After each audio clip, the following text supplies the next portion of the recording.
In die nuus vanaand. Die burgemeester van Kaapstad, Jordan Hill-Lewis, is van die eerstes wat toetree tot die DA se leierskapstryd. Die minister van Landbou, John Steenhuisen, sê duisende en stowwe word nog benodig om back and closure uitbreking onder beheer te bring.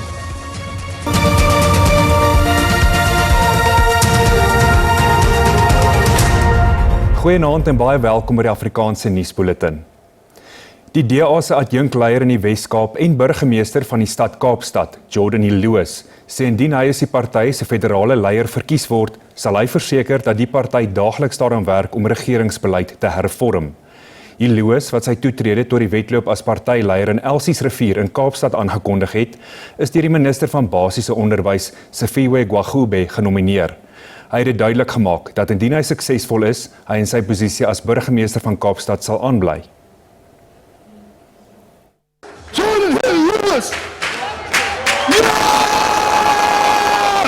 Hill-Lewis het onderneem om hom daartoe te verbind om 'n sterker party te bou.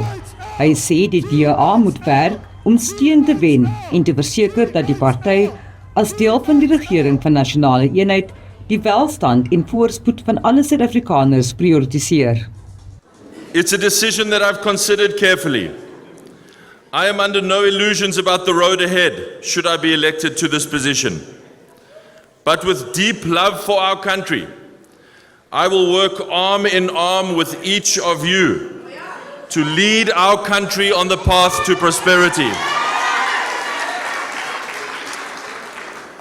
This leadership election is an opportunity for our party to renew itself again and to reach for even greater heights.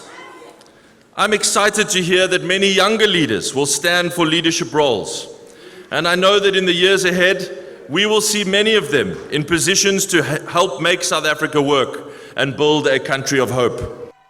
Sy aankondiging kom ure nadat benoemings geopen het vir die DA leierskapwedloop in aanloop tot die party se kongres in April. Die posisies wat betwis word, sluit in die van federale voorsitter, wat die DA-leier in Johannesburg, Solly Mzimanga, in sy vizier het. Terwyl Asher Sadopen en Werner Roon na verwagting die posisie van voorsitter van die DA Federale Raad, wat tans deur Helen Zille beklee word, wedywer. We have until the 23rd of March to receive any and all nominations from all candidates as per the memorandum that went out to party structures. And the nominations are open for positions for federal leader, federal chairperson, 3 deputy federal chairpersons, the chairperson of federal finance, the chairperson of federal council, and the 3 deputies of federal council. So we're looking forward to going to April on the 11th and the 12th to test each and every candidate and what their offer is to the Democratic Alliance, its delegates, but most importantly, how their offer will contribute to greater electoral strength, participation, attracting more and more voters, breaking grounds that we haven't been able to break in the past. Die DA-kongres vind op 11 en 12 April in Gauteng plaas. Vanessa Puna, SAK nuus, Kaapstad. Die EFF het 'n saak by die Kaapstad polisiekantoor geopen teen die private ondersoeker, Paul O'Sullivan, vir minagting van die parlement. O'Sullivan het gister onverwagse getuienis voor die ad hoc komitee kort geknip en homself van die verrigtinge verskoon. Die komitee ondersoek beweringe van korrupsie en politieke inmenging in die strafregstelsel. Die EFF sê O'Sullivan toon geen respek nie en ondermyn die autoriteit van die parlement. He is in contempt of Parliament, and it does carry a criminal offence which is equivalent to a fine or imprisonment or both. Die partye is van mening dat O'Sullivan nog baie vrae het wat hy moet beantwoord. This man is a fraudster. He has captured our justices. He was training our police. And we are not outraged that a man that has no qualifications at all in criminal justice law in the Constitution was training our police. Intussen oorweeg die komitee verskeie opsies om te verseker dat O'Sullivan sy getuienis voortsit. From the evidence leader's viewpoint, he needs to come back to conclude his evidence and then deal with the issue of his walkout. And the reasonable action we are going to take, honorable members, is the same laborious and tedious action of engaging with the witness, including writing to him to inform him that the committee wants him to appear before it on a particular date. Intussen wag die speaker van die nasionale vergadering, Toko Dudiza, vir 'n verslag van die ad hoc komitee oor die omstandighede wat daartoe gelei het dat O'Sullivan uitstap. Upon receipt and consideration of this report, the Speaker will determine what action, if any, may be necessary in terms of the Powers and Privileges Act. Die ad hoc komitee sal maandag sy werksamehede hervat. Die Madlanga-kommissie het gehoor dat 'n tender ter waarde van R3,5 miljoen aan Tsakani Baloyi, die vrou van die vermeende misdaadkartelbaas Vusimusi Katmatlala, se maatskappy toegeken is. Dit ondanks onreëlmatighede wat in die Buena Vista Learning Academy se bod verskyn het, insluitend beweerde bedrog. Die maatskappy het ook nie die nodige akkreditasie gehad om die opleiding te voorsien waarvoor dit gekontrakteer is nie. Tydens kruisondervraging moes die geskorste hoof van menslike hulpbronne by die Ekurhuleni Metro, Linda Seka, haar rol verduidelik in die toekenning en verwerking van tenderprosesse in die metro. Gasheka het aan die kommissie erken dat die bod van Baloyi se maatskappy onreëlmatig was en dat sy nie die kontrak moes kry nie. Buena Vista Learning Academy het na bewering voortdurend aankoopopdragte by die Ekurhuleni Metro ingedien, terwyl Gasheka nog die hoof van die departement was. Die geskorste menslike hulpbronne hoof meen egter dat die metro se finansiële departement ook hierop moet antwoord. The city has paid 3.5 million, and it's paid it to a person who just happens to be the partner of Katmatlala, who is driving around with blue lights that were obtained through the city. Does that not strike you as somewhat worrying on both fronts? Chair, when I was speaking to my legal team yesterday, and we're going through the payments. This is one of the companies, at some point I said, they mustn't be utilized. Die kommissie het ook gehoor dat die afgetrede adjunkhoof van die Ekurhuleni Metropolisie, Rivo Spies, 'n arbitrasietoekenning teen die metro gewen het. Dit vir sy skorsing in verband met beweringe van bedrog oor die verlenging van 'n kontrak. Spies het voorheen getuig dat hy een van die beamptes was wat deur die geskorste adjunkhoof van die metropolisie, Julius Mkwanazi, geteken was. He'd given notice of early retirement in January, and he was going to leave the city with effect from the end of February. So you, in the first week of February, knowing that he's going at the end of the month, put him on suspension. Can you explain why? The suspension is to investigate. The issue that an employee is sitting at home and serving notice at home, it should not have happened. A notice you serve at home. And the issue of suspension, let's say he was at work serving a notice. It was for him to be away from the process, but I was not aware he was already at home from the side of the HR, because I would have stopped that. Die kommissie sit sy verrigtinge maandag voort. Pakistan sê minstens 274 mense is dood in sy lugaanvalle op meer as 22 teikens in Afghanistan. Ewige gevegte woed sedert gisteraand tussen die twee lande nadat Pakistan verklaar het dat hy met 'n openlike oorlog teen sy buurland begin het. Volgens 'n militêre woordvoerder in Islamabad is 12 Pakistanse soldate in die gevegte dood. Pakistanse minister van verdediging se aankondiging dat sy land nou amptelik in 'n oorlog met sy buurland gewikkel is, volg nadat die Taliban in Afghanistan gister Pakistanse militêre basisse naby die grens aangeval het. Vroeg vanoggend het Pakistan beerwraak geneem en lug- en grondaanvalle op verskeie Afghaanse stede uitgevoer, insluitend die hoofstad Kabul. Pakistan sê die Taliban se optrede gister was die laaste strooi wat tot 'n oop oorlog gelei het. 'n Militêre offisier in Pakistan het bevestig dat hommeltuie van die Taliban 3 gebiede geteken het waar tydens 'n artillerieskool, 'n militêre akademie en 'n laerskool vernietig is. Veiligheidsbronne in Pakistan sê sy weermag het teruggeslaan met aanvalle op militêre basisse, hoofkwartiere en ammunisieopslagplekke van die Taliban in verskeie gebiede langs die grens. Die konflik tussen die twee lande spruit uit 'n jarelange dispuut oor beskuldigings deur Islamabad dat die Taliban 'n militante huisves wat aanvalle in Pakistan uitvoer. In 'n verklaring 'n paar uur gelede sê 'n woordvoerder van die Taliban dat Afghanistan verbind is tot vrede, maar dat Pakistan tot dusver geweier het om die kwessies met 'n vreedsame benadering te probeer oplos. Net hierna, die minister van Energie beloof dat 45 smelters teen Desember vanjaar in werking sal wees en die minister van Landbou begin amptelik die inentingsveldtog teen Back and Close.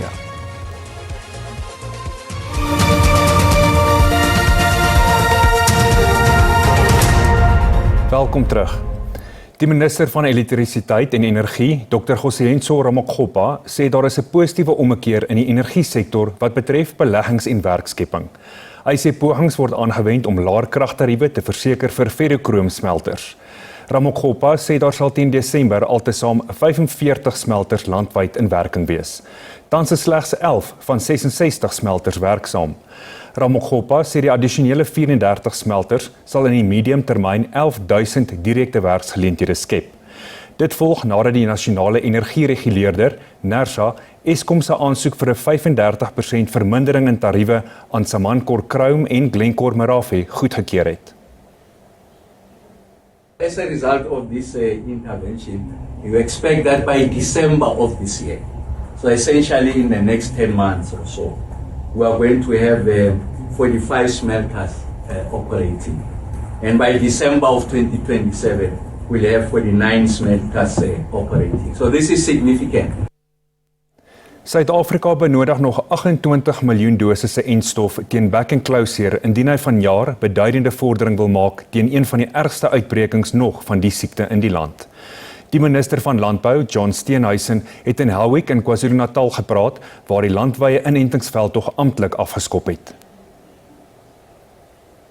Steenhuisen sê om die aantal Back and Close gevalle met 70% te verminder, moet 80% van die nasionale kudde ingeënt word. Ooreenkomste vir die lewering van 13,5 miljoen dosisse enstof is reeds met oorseese maatskappye gesluit.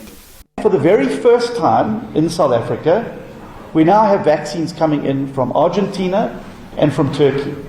And Turkish vaccines are imported by the private sector. Junevax is the local agent for Dolvet. They are responsible for the input of that. Having now set up the vaccine strategy and having now had the vaccine starting to come into the country, I've also set up a implementation and monitoring team, the RCC, and that is made up exclusively of the private sector. Melkboere sal voorkeur geniet om hulle kuddes teen 3 variante van Back and Close in te ent, sodra die entstof in die land aankom. Die entstowwe wat tot dusver uit Argentinië ingebring is net doeltreffend teen 2 variante. Because dairy responds badly to FMD, we will make a percentage allocation specifically to dairy, and talking to MPO, it does look like the entire dairy is less than 2 million cattle. So we should be able to prioritize whatever batch that we get towards dairy. Boere was glad nie gelukkig met die vordering van die veldtog tot dusver nie. This morning when I spoke to my staff and I said I'm going to be confronted with talking to you and your fellow politicians, I said, what should I say? And they said, just tell them about the suffering of the animals and the people. What date will all dairy herds in KZN have received vaccine? Number 2, is it true that the permits for the March vaccine orders have not as yet been signed? Number 3, now that FMD has been declared a national disaster, do you undertake to lift the DMA? Volgens die Nasionale Departement van Landbou gaan nog 12 miljoen dosisse enstof die volgende maand in die land aankom. Die minister van Minerale en Petroleumhulpbronne, Gwedi Mantashe, het vandag weer die Ikapa Minerals myn in Kimberley besoek. Mantashe is hoopvol dat die 5 vasgekeerde mynwerkers dalk binnekort na die oppervlak gebring kan word. Die myners is byna 2 weke gelede tydens 'n modderstorting meer as 890 meter ondergronds vasgekeer. Volgens Mantashe is die water uit skag 6 gepomp en is reddingsspanne nou besig om rots en modder uit te ry. Die minister het tydens sy besoek die mynbestuur gemaan om vereers hul planne vir likwidasie te laat vaar en op die soektog na die liggame van die vasgekeerde mynwerkers te fokus. Delay anything about liquidation, they are insisting on it. We say delay it, let's take the bodies out, then we can talk about everything else including liquidation. On the rescue operation, at least they have pumped the water out. They are loading now, stones and mud. We're hoping that by this time tomorrow, we'll be expecting to reach the first body, if we can. It's an estimate. We must reach the first body. If we can reach the first body, the priority is to take those bodies out of underground. Anything else is a disaster. You don't talk liquidation in the middle of a disaster. Die myn het Woensdag al sy werksaamhede gestaak. Hulle sê die swak diamantmark en hoë bedryfskoste het die besluit genoodsaak. Die provinsiale regering sê hulle is in gesprek met die private sektor om te help met die krisis waarmee werkers by Kapa Minerals te kampe het. We understand that Kimberley is at a point where it's moving towards being a post-mining town, and we've been working very closely with Solplaiki to look at how we can diversify the economy of Kimberley together with CSIR. But I think in relation to this, particularly we are in engagements with the Mineral Council. There are meetings that we convene quarterly to look at how best we can look at absorbing those that might be affected from this retrenchment that is to happen. So yes, that's what basically we've been working on now. Werkers wat steeds nie hul salaris vir Februarie ontvang het nie, het buite die myn betoog in die hoop om met die minister te praat. Nomsa sê hulle beraadslag met die mynbestuur in 'n poging om die werkers se salarisse spoedig betaal te kry. Kiel Suister, SABC nuus, Kimberley. In Ekurhuleni is minstens 50 ongedokumenteerde migrante tydens 'n inspeksie in Clayville in hegtenis geneem. Die Departement van Indiensneming en Arbeid het saam met wetstoepassingsowerhede 'n klopjag uitgevoer op boupersele waar daar vermoed was onwettige buitelanders in diens is. Adjunkminister Jomo Sibiya sê die betrokke persele het onder die loep gekom nadat 'n video van 'n Mosambiekse burger op sosiale media versprei het waarin hy president Cyril Ramaphosa uitdaag oor die ontplooiing van 10,000 arbeidsinspekteurs. Die video met die Mosambiekse burgers se uitdagende boodskap aan die president het soos 'n veldbrand op sosiale media versprei. Dit het daartoe gelei dat Sibiya, saam met amptenare van binnelandse sake en die polisie, vroegoggend op 2 boupersele toegesak het. Sommige konstruksiewerkers het gevlug terwyl die persele afgesper is. Sibiya sê die werkgewers moet ook aanspreeklik gehou word. We want our laws to bite even more now, so that we avoid a situation where people will be repeated offenders. But we are taking a stance where if this site will come money and they are doing the very same thing, we are going to prosecute them. We are taking them for prosecution. Sibiya sê hulle moes een van die boupersele sluit nadat inspekteurs ontdek het dat dit met 'n vervalste permit bedryf word. We've just managed to find out that the permit that they are using is fraudulent. It's a fraudulent permit, and that is very disturbing. It can't go worse than that, because it's exactly what we saw in quite a number of sites that have collapsed. And now we're going to close that site immediately. Sibiya bevestig dat werkgewers wat hierdie persele bedryf, boetes van tot R10,000 per werker in die gesig kan staar. 5 amptenare is ontslaan weens bedrog en korrupsie by die kantore van die Suid-Afrikaanse Agentskap vir Maatskaplike Sekerheid, oftewel SASSA in Johannesburg. Dit volg op tugprosesse nadat 8 amptenare verlede jaar in hegtenis geneem is op aanklagte van bedrog. 3 van die sake is steeds hangende. Die kantoor is heropen nadat dit tydelik gesluit is om maatreëls in te stel om dit teen bedrog te versterk en interne beheermaatreëls te verbeter. Die agentskap glo die ontslag van die amptenare is 'n sterk boodskap aan potensiële bedrieërs.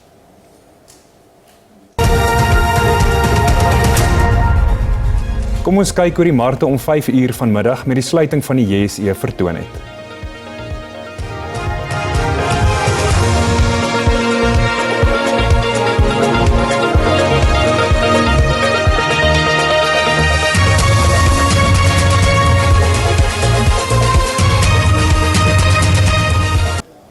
En dis dan al vir vanaand. Geniet die naweek. Totsiens.